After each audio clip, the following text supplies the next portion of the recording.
সুনিশার third টার্মের vacation শুরু হয়ে গেছে। তো এখানে আমি আগেও বলেছি, এখানে টোটাল 4টে টার্ম হয়, আর প্রত্যেক টার্মের পরে কিন্তু 2 সপ্তাহের ম্যান্ডেটরি হলিডে থাকে। আর এই যে ম্যান্ডেটরি হলিডে, সেটা কিন্তু প্রাইমারি স্কুল, হাই স্কুল এবং ইউনি সব জায়গায় কিন্তু সেম টাইমেই এই ভ্যাকেশনগুলো দেওয়া হয়। তো এখন যেহেতু স্কুল নেই, তো সেহেতু বাচ্চাদের বাড়িতে রাখাটা একটু মুশকিল। তো ওই জন্য সব স্কুলেই ভ্যাকেশন কেয়ারের অ্যারেঞ্জমেন্ট আছে, যদিও সেটা চার্জেবল। লং ভ্যাকেশন কেয়ার সকাল 7টা থেকে বিকেল 6টা অবধি। এখন যেহেতু ভ্যাকেশন ডে, তো সেক্ষেত্রে এই স্কুল জোনের যে স্কুল আওয়ারের স্পিড লিমিটের যে ব্যাপার, তো সেটা কিন্তু এখন নেই।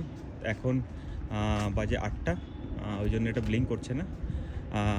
বাট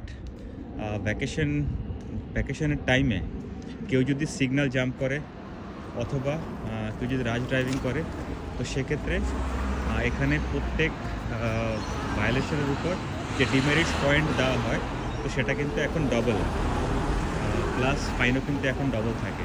তো খুব স্ট্রিক্ট রুল। তো এখন সুরিশাকে আমি এখন স্কুলে দিয়ে আসবো।